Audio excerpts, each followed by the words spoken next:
గత టిఆర్ఎస్ ప్రభుత్వం చేసిన పెద్ద మోసం నమ్మించి గొంతు కోసింది.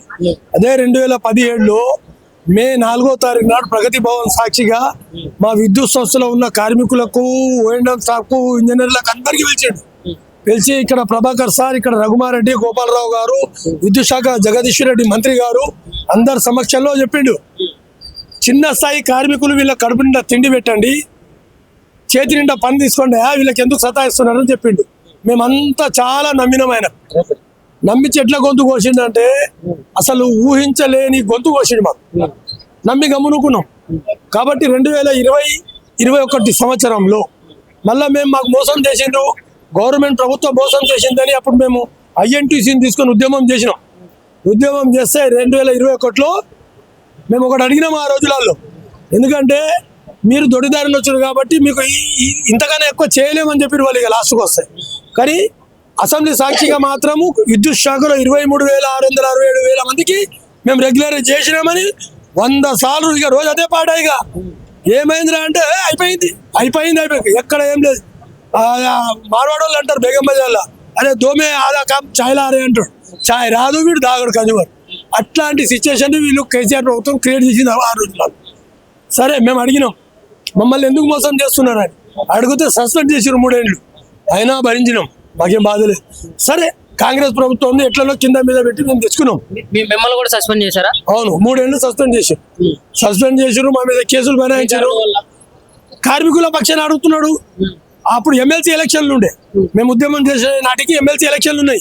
ఎమ్మెల్సీ ఎలక్షన్లో మేమేం అడిగినామంటే మాకు రెగ్యులరైజ్ కాలేదు, రెగ్యులరైజ్ బెనిఫిట్లు అన్నీ వస్తాయి, కానీ రెగ్యులరైజ్ చెప్తున్నది ఆనాడు కేసీఆర్ ప్రభుత్వం అని చెప్పినందుకు నువ్వు ప్రజలలో తీసుకుపోతావా, మేము తెలంగాణ రాష్ట్రం మొత్తం తిరిగి చెప్పడం జరిగింది, ప్రజలలో తీసుకుపోతా అని సస్పెండ్ చేసాం. అది మేము మీరు చెప్పిందే చేయండి అని చెప్తున్నాం. రెగ్యులరైజ్ అయినప్పుడు ఎప్పుడైతే జేఎల్ఎం ఉన్నారు, కింది స్థాయిలో జేఎల్ఎం వస్తారు, సీనియర్ మన అసిస్టెంట్ అకౌంట్ ఆఫీసర్ ఉంటాడు, అలాగే సబ్ ఇంజనీర్స్ ఉంటారు. అట్లాంటి పోస్టులు క్రియేట్ చేయాలని చెప్పినాం మొదల నుంచి కూడా. సరే గతంలో దొడ్డిదారిని వచ్చినామో ఏ దారిని వచ్చినాం, మీరు అప్పుడు తీసుకునేటప్పుడే ఒక విధానంతో తీసుకుంటే, రోస్టర్ ప్రకారం తీసుకుంటే మాకేం ఇబ్బంది లేకుండే. మీరేమో మీ పని అవసరాన్ని బట్టి ఇవాళ 30 ఏళ్ల నుంచి మాతో పనులు చేపించి ఇవాళ మీరు 3 వీకెళ్తే అంతా అంటే ఇది ఎక్కడ అన్యాయం అని చెప్తున్నాం. ఇవాళ బాబాసాహెబ్ రాసిన భారత రాజ్యాంగం ప్రకారమే ఇవాళ మీరు కూడా ప్రభుత్వాలు ఏర్పడుతున్నాయి. అదే భారత రాజ్యాంగం ప్రకారం మా హక్కును అడుగుతున్నాం. సమాన పనికి సమాన వేతనం 2016 నవంబర్ 26వ తారీఖు నాడు సుప్రీంకోర్టు ఇచ్చింది. నువ్వు సమాన పని చేసినప్పుడు సమాన వేతనం. ఇవాళ మేము అదే పని చేస్తున్నాం. ఇవాళ టవర్ ఎక్కేది కార్మికుడే, కరెంటు తయారు చేసేది ఆర్టిజన్ కార్మికుడే, అలాగే కోట్ల రూపాయల డబ్బులు వసూలు చేసేది ఆర్టిజన్ కార్మికుడే, మీటర్లు పెట్టేది మేమే, ట్రాన్స్ఫార్మర్లు మార్చేది మేమే, ట్రాన్స్ఫార్మర్ రిపేర్ చేసేది ఆర్టిజన్ కార్మికుడే. ఇంత కష్టపడ్డ తర్వాత ఎండ అనక వాన అనక చలి అనక ఇంత చేసినాక కూడా మాకు అన్యాయం చేస్తే ఇది మంచిది కాదు అని చెప్పేసి మేము తెలియజేస్తాం. ఇంకోటి విషయం ఏంటంటే, ఈరోజు 3 లక్షల జీతాలేమో మా ఓఎండ్ఎం స్టాఫ్కి ఇస్తున్నారు. వాళ్ళు తెల్లబడలు వేసుకొని తిరుగుతున్నారు. మీరు చూడండి, కావాలంటే లైన్ మెన్లు కావచ్చు, ఫోర్మెన్లు కావచ్చు, లైన్ స్వెటర్ కావచ్చు. వాళ్ళు పనిచేస్తారని నేను అంటలేను. వాళ్ళు పని చేయకుండా అధికారులు వాళ్ళని అట్లా నిర్వీర్యం చేసేసారు. పనిచేసే వాళ్ళని నిర్వీర్యం చేశారు. 30,000 జీతగాడేమో 365 కష్టపడాలి. 3 లక్షల జీతగాడేమో ఖాళీ గాలి తిరగాలి. ఆ 3 లక్షల జీతగాళ్ళు ఏం చేస్తున్నారు? 5,000, 6,000 వేరే కార్మికులకు డబ్బులు ఇచ్చి ప్రైవేట్ వాళ్ళకు వాళ్ళని పెట్టుకొని కంబాలు ఎక్కిస్తున్నారు. వాళ్ళు చనిపోతున్నారు. ఇక్కడ ఆర్టిజన్ కార్మికులుగా మేము చనిపోతాం. కాలుతున్నారు, కాళ్ళు ఇరుగుతున్నాయి, చేతులు ఇరుగుతున్నాయి. కోకొల్లో కేసులు రోజు 1-2 కేసులు వస్తూనే ఉంటాయి. చనిపోయిన కేసులు చనిపోతే కథగా వీళ్ళు పర్మనెంట్ వాళ్ళు ఉంటారు కదా, లైన్ మెన్, లైన్ ఇన్స్పెక్టర్ వాళ్ళు ప్రైవేట్గా పెట్టుకుంటారు అనమాట. 2-3 వీడు ఆఫీస్లో కూర్చుంటాడు, మంచిగా సంతకం చేస్తాడు, ఆఫీస్లో కూర్చుంటాడు. వీళ్ళని 5-6 వేలు ఇస్తాడు. మళ్ళీ ప్రజలతో పైరవీ చేసి ఆ డబ్బులు వాళ్ళకి ఇస్తాడు. అలాంటి వాళ్ళు కూడా చాలా మంది ఉన్నాం. మేము అది కూడా చెప్పినాం. దందా ఇంకా నడుతూనే ఉంది. అదే కదా చెప్పేది. అరే మేము మధ్యలో ఉన్నాం. ఇప్పుడు అటు ఆకాశం మీద ఇటు భూమి మీద మధ్యలో ఉన్నాం. మేము అదే చెప్తున్నాం, ఒక విధానాన్ని మీరు చేయండి. మేము 2 ఏళ్ల నుంచి పనిచేస్తున్నాం. సుప్రీంకోర్టు గైడ్ లైన్స్, భారత రాజ్యాంగం గైడ్ లైన్స్, పార్లమెంట్లో బిల్లు పాస్ అయిన గైడ్ లైన్స్. 3 సంవత్సరాలు ఏదైనా పని చేస్తే వాడు అనుభవవుతున్నాడు. అనుభవం వచ్చినట్లే. చదువు ఉండని, చదువు లేకపోయి అది రూల్ ఉంది. అంటే విద్యార్హత లేకపోయినా కానీ మీరు అర్హులు అంటారు. 3 ఏళ్ళు విద్యార్హత ఉన్నోళ్ళు ఉన్నారు. ఇట్లా ఎంటెక్, బీటెక్ చదివిన వాళ్ళు ఉన్నారు, ఎంబీఏ చేసిన వాళ్ళు ఉన్నారు, డిగ్రీ చదివిన వాళ్ళు ఉన్నారు, ఇంటర్ చదివిన వాళ్ళు ఉన్నారు, ఎస్ఎస్సి చదివిన వాళ్ళు ఉన్నారు, ఏం చదువుకున్న వాళ్ళు కూడా ఏం చదువుకోని వాళ్ళు కూడా ఉన్నారు. కాబట్టి మేము చెప్పేది అంటే ఒక విధానాన్ని దీన్ని పెట్టండి. ఇప్పుడు జేఎల్ఎం అసిస్టెంట్ జేఎల్ఎం ఇవ్వండి. అంటే ఇప్పుడు విద్యార్థులు లేకుండా మరి ఎట్లా కన్వర్ట్ చేశారు అనుకుంటున్నారు మీరు? విద్యార్థి ఉన్నోళ్ళకే చేయండి అంటున్నాం మొదలు. విద్యార్థి ఉన్నోళ్ళకు స్టెప్ బై స్టెప్ చేసుకుంటామండి. వాళ్ళు రోస్టర్ ప్రకారం వస్తారు కదా, రాజ్యాంగ అనుబంధంగానే చేయమంటారు. మేము విరుద్ధంగా చేయమని మేము అడుగుతలేం. గవర్నమెంట్ పాలసీ ఏదైతే ఉందో ఆ పాలసీ ప్రకారమే చేయండి అంటాం. సంవత్సరానికి కొద్దిగా చేసుకుంటా పోతే మొత్తం క్లియర్ అయితే ఇక వచ్చిందే 18,000 మంది 19,000 మంది ఉన్నాం. కొద్దిగా అయిపోతుంది కదా. ఇప్పుడు 30 ఏళ్ళ నుంచి ఉన్నాం.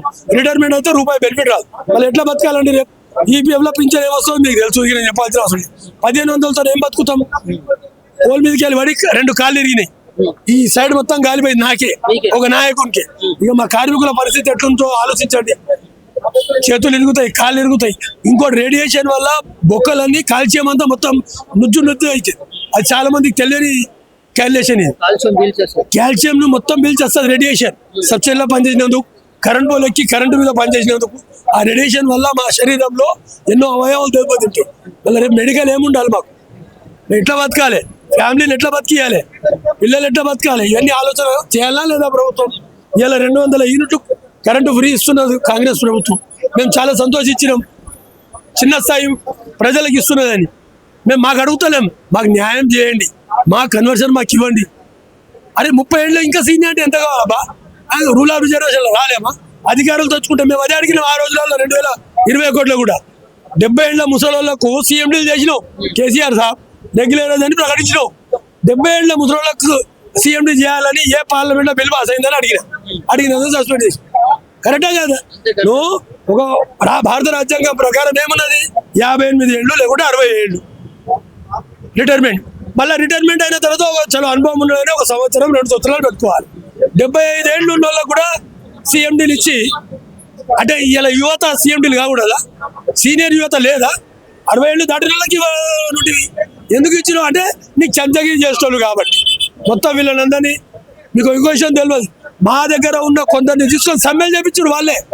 వాళ్ళే సమ్మెలు చేపించి, సార్ కార్మికులు సమ్మె చేస్తున్నారు, మేము వీళ్ళని సంలాయించుకుంటాము, మా గురించి మాత్రం పదిలంగా ఉంచాడు అని చెప్పి కేసీఆర్ దగ్గర మార్పుకోవచ్చు 18లో అట్లా చేసి డ్రామా ఆడి ఆర్టిజన్ ఒక నామకరణం చేసి, ఆడు ఎవడో దుర్మార్గుడు ఆర్టిజన్ నామకరణం చేసినోడు వాడు ఇలా క్యాన్సర్ వచ్చిందంట.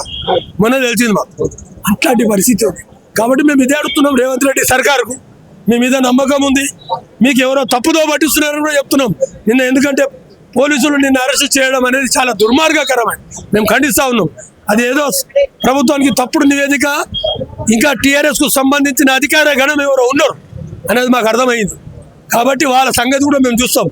కాబట్టి రేవంత్ రెడ్డి గారు తక్షణమే మీరే డైరెక్ట్ మన విద్యుత్ శాఖ మంత్రి గారు బట్టి విక్రమార్క గారు, ముఖ్యమంత్రి గారు ఒక్కసారి విద్యుత్ కార్మికులకు అన్ని సంఘాలు పిలిచి మాట్లాడండి, మా సమస్యకు పరిష్కారం చేయాలని మేము కోరుతాం. ఇప్పుడు మీ దాంట్లో కొంతమందిని కన్వర్ట్ చేశారు, కొంతమంది మాత్రం మిగిలిపోయారని చెప్తా ఉన్నారు. మరి దాంట్లో ఎంతవరకు వాస్తవం? ఎవరికి కన్వర్ట్ చేయలేదు, ఇది అబద్ధం.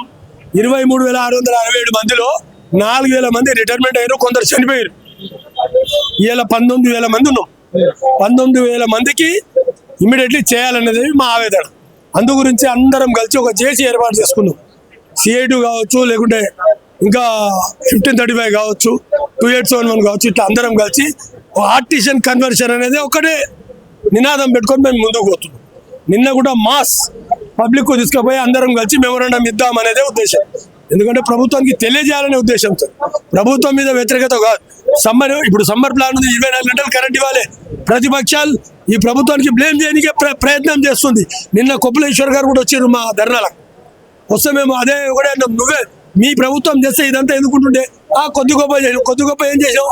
అదేమో అంటారు, పెళ్లి చీర లేదు మన పెళ్లి పిల్లకు తాళి కట్టేసిన అని. పెళ్లికి రావాడు, పెళ్లికి పనికి రానివాడు తాళి కడితే ఎంత, తాళి కట్టకపోతే ఎంత అని అడుగుతున్నాం. నేను ఆయన వచ్చి చెప్తే నాకు సిగ్గు అనిపించింది. అరే కొంతమంది చనిపోయారని అన్నారు కదా, వాళ్ళు ఆత్మహత్యలు చేసుకున్నారా లేకుంటే? లేదండి, ఆత్మహత్యలు చేసుకునే స్థితి మా దగ్గర లేదు.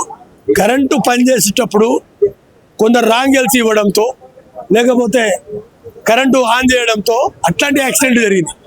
ముఖ్యంగా కరెంటు వల్ల చనిపోరు 99%. ఆ పోల్ మీదకి వెళ్ళి షాట్ కొట్టి కింద పడతారు కదా, కింద పడ్డప్పుడు తల వలిగి, కాలు చేతులు ఇరిగి, నడుములు ఇరిగి అట్లా చనిపోతారు.